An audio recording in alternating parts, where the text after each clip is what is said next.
첫 번째 문제 통해 확인해 보도록 하겠습니다. 안녕하세요. 김윤아입니다. 오늘 코스피가 장중 3,400선을 넘어서면서 기분 좋게 상승장으로 마감했습니다. 그 안에서 가장 주목받은 업종 알아보도록 할 텐데요. 첫 번째 문제로 확인해 보도록 할게요. 문제지 열어주세요. 네, 8월 수출 사상 최고치 경신했다. 반도체 주목해야 할 업종은? 이라고 문제가 나와 있습니다. 네, 오늘 코스피가 3,400선까지 오를 수 있었던 배경에는 반도체 역할이 굉장히 컸습니다. 네, 지난 8월 반도체 수출이 역대 최대를 달성했는데요. 미국발 관세 영향에도 불구하고 반도체 수출량이 전년보다 27%나 급증하기도 했습니다. 반도체 가격이 상승하고 AI 인프라 투자 확대에 따른 결과였는데요. 이에 따라 국내 반도체도 영향을 받으면서 장 초반부터 강한 모습을 보여줬습니다. 그 안에서 반도체 투톱 삼성전자와 SK하이닉스는 오늘 주도주 역할을 톡톡히 해줬는데요. 삼성전자는 오늘 52주 신고가를 경신했고 SK하이닉스 역시 장중 34만 원을 넘어서면서 역대 최고치를 경신했습니다. 또 테크윈 같은 경우에는 개별적인 호재가 전해지면서 오늘 21%대 상승으로 마감하기도 했는데요. 또 앞으로 미국에서 엔비디아가 소캠1 프로젝트를 백지화하고 소캠2 도입에 착수했다라는 소식까지 들려왔습니다. 이렇듯 많은 기대감 받아가고 있는 반도체인데요. 그 안에서 가장 주목해야 할 업종은 무엇이고 이에 대한 투자 전략도 여쭤보도록 하겠습니다. 첫 번째 주식 남녀의 선택, 보드를 들어주세요. 네, 첫 번째 문제 반도체 관련된 내용이 나왔습니다. 아무래도 오늘 시장 코스피를 특히 이끌었던 게 반도체가 아닐까 싶습니다. 이 8월 기준으로 반도체 수출 또 최고치를 경신했다라고 하는데 두 분, 우선 김민석 매니저님은 CXL을 적어주셨고요. 우리 최영지 전문가 소부장에 집중한다라고 각각 엇갈린 또 업종 안에서의 인사이트를 적어주셨는데요. 먼저 우리 최영지 전문가의 소부장 관련된 이야기부터 들어보도록 하겠습니다. 왜 꼭 이 섹터에 집중을 하신 걸까요? 저는 이번 이슈가 뭐 장기적으로 반도체 업황에 영향을 줄 거라고 보고 있기는 하지만 네. 워낙 반도체 종목들이 대형주 위주로 좀 상승한 부분들이 있다라고 생각이 들어서 저는 중소형주가 많은 소부장주 위주로 좀 수급이 몰릴 거라고 생각을 하기도 했고요. 그리고 이번에 소캠과 관련된 이슈가 좀 단기 테마성으로 엮이게 되면서 소부장주들이 올라가지 않을까라는 관점에서 이렇게 소부장주 전략을 말씀을 드렸습니다.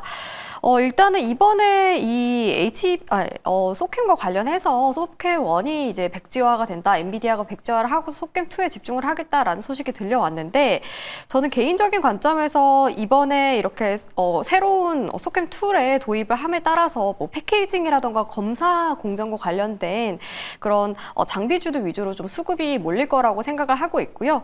이와 관련해서는 뭐 원익홀딩스라던가 원익 IPS 이런 장비주들이 언급이 많이 되고 있는데 단기 테마성으로 좀 주목을 해보면 어떨까라고 말씀을 드리도록 하겠습니다. 이뿐만이 아니라 장비주들이 같이 올라갈 때 이제 소재랑 부품 관련된 종목들도 테마성으로 같이 올라가는 경우들이 굉장히 많이 있습니다. 그렇기 때문에 그 부분에 대해서는 좀 테마성으로 접근해보면 좋겠다라고 생각이 들고요. 그리고 또 반도체 관련해서 최근 들어서 뭐 관세 이슈도 있고 뭐 중국 규제 관련된 이슈도 여전히 남아있는 상황이잖아요. 이에 따라서 공급망의 차질 가능성도 있는데 국산화된 기업들 위주로 좀 접근을 해본다면은 어느 정도 공급망 차질에 대한 이슈, 그런 리스크들은 좀 줄이면서 접근해 보면 어떨까 이렇게 말씀을 드리도록 하겠고요. 마지막으로 저는 이제 반도체 장비 밸류체인 순환매 장세가 예상이 되고 있는데 앞서 말씀드렸던 원익홀딩스라던가 원익 IPS 그리고 오늘 제가 또 준비한 종목은 있는데 그건 뒷부분에서 말씀을 드리겠지만 네, 장비주들이 전반적으로 좀 좋은 흐름이 나와주지 않을까라고 생각을 하고 있습니다. 그래서 지금 반도체 뭐 대형주 SK하이닉스라던가 삼성전자 위주로 좀 수급이 많이 올라오는 장세가 연출이 됐다면 향후 뭐 중소형주 소부장 관련된 종목들 위주로 좀 접근해 보시면은 어느 정도 방어를 하면서 조금 더 수익을 극대화할 수 있는 전략을 보이지 않을까 이렇게 말씀을 드리도록 하겠습니다. 네, 어쩌면 그동안 반도체 흐름을 봤을 때 대장주가 잘 가고 있긴 하지만 그 전부터 갔던 게 바로 소부장, 장비단인데요. 오늘까지도 또 테크윈 등 20% 넘게 급등을 하고 계속 주목을 받고 있으니까 그 안에서 좋은 종목 발굴만 한다면 더 큰 수익까지 누리지 않을까라는 포인트 짚어주셨습니다. 먼저 반도체 소부장에 대한 이야기 들어봤고요. 우리 민석 매니저님은 CXL을 골라주셨습니다. 네, 맞습니다. 이제 CXL에 대한 좀 주목을 하자라고 저번 주부터 말씀을 드렸는데 네.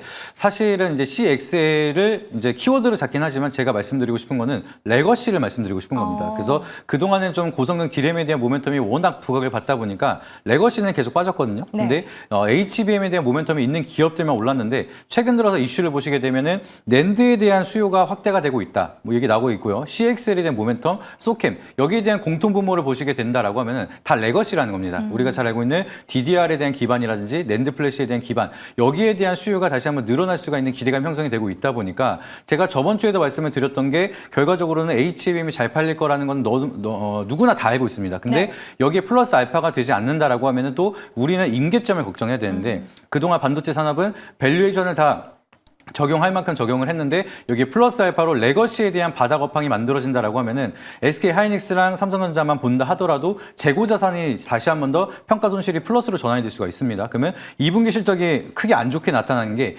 재고 자산에 대한 영업이익이 적자로 전환이 되면서 좀 어닝 쇼크가 나타났어요. 근데 이번에 반대로 레거시가 가격이 올라간다라고 하면 가만히 있어도 영업이익이 찍히겠죠. 그래서 거기에 대한 기대감. 그러면 여기에 하부 밴더에 있는 밸류 체인들도 기대감이 다시 한번 커질 수가 있다 보니까 단순하게 고성능 디램에 대한 모멘텀이 크게 확산이 되는 거 플러스로 레거시까지 잘 팔린다라고 하면은 반도체는 앞으로 4차 산업에 대한 혁명이 일어나게 되면서 수요는 당연히 늘어날 건데 여기에 HBM뿐만 아니라 우리가 레거시까지도 같이 봐야 된다. 이런 모멘텀 형성이 되다 보니까 추가적으로 좀 상승에 대한 룸이 많이 남아 있고 그러면 이미 떠 있는 것보다는 바닥에 있는 CXL 기반 기업들은 여전히 상승에 대한 룸이 좀 많이 남아 있다. 이렇게 보고 있습니다. 그래서 다른 종목보다는 레거시에 조금 더 포커스를 맞추자. 이렇게 보시면 좋을 것 같습니다. 네, 지금 HBM 다음은 CXL이다. 관련해서 지난주에도 기사가 나오기도 했잖아요. 아직 다른 종목에 비해서는 더 상승룸이 많이 열려있는 CXL 종목들 함께 지켜보시면 좋을 것 같습니다.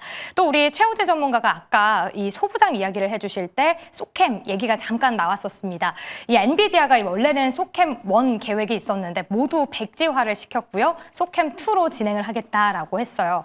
일단은 소캠 1에서는 마이크론이 우위였는데요. 2로 간다 하면 모두 같은 선상에서 반도체 이 메모리 3사가 출발을 할 수 있는 기회다라고 이야기를 하더라고요. 그러면 마이크론이 원래 우위였는데 삼성전자, SK하이닉스가 다 같이 출발이 같아진다면 이 국내 기업이 더 앞서갈 가능성 어느 정도 될까요? 일단은 소캠 같은 경우에는 뭐 제2의 HBM이다라고 불리는 네. 만큼 기대감이 크죠. 그런 만큼 저는 이제 기술력을 누가 먼저 도입을 하느냐 시간 문제라고 생각을 하고 있고 이번 기회에 따라서 저는 삼성전자와 SK하이닉스 모두 다 같은 선상에서 출발을 할 가능성이 높다라고 보고 있거든요.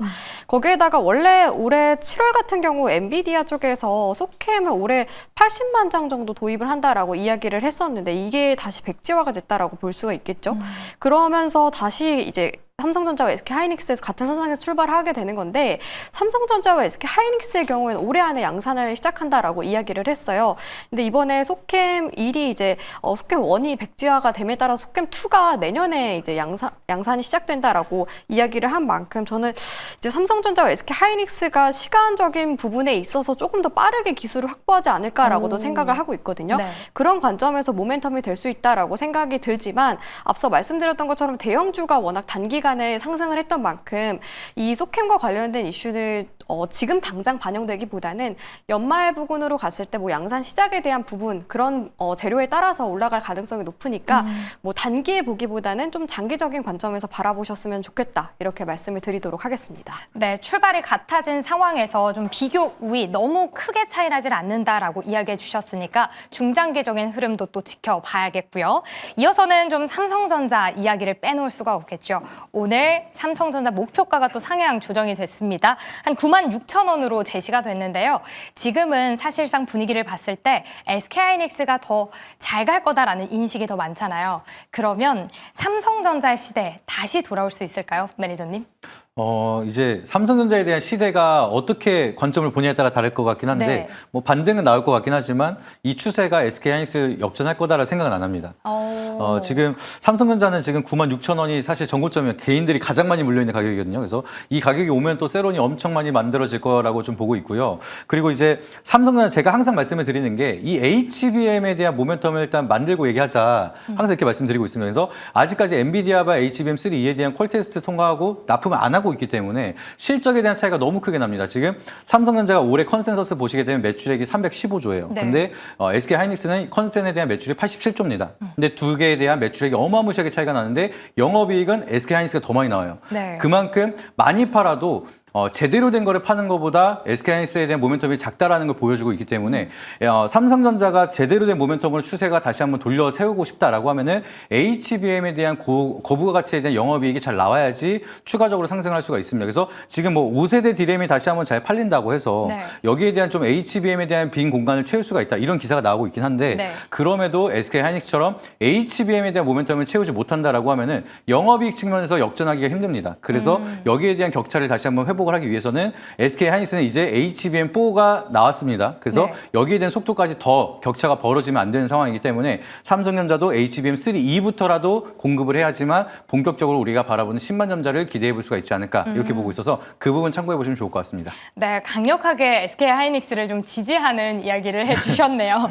우선 엔비디아 향으로 HBM 쪽 일단 SK 하이닉스가 더 점유율이 크게 높기 때문에 현재 구간에서 본다면 SK 하이닉스의 한 표다라는 이야기까지 들어봤습니다.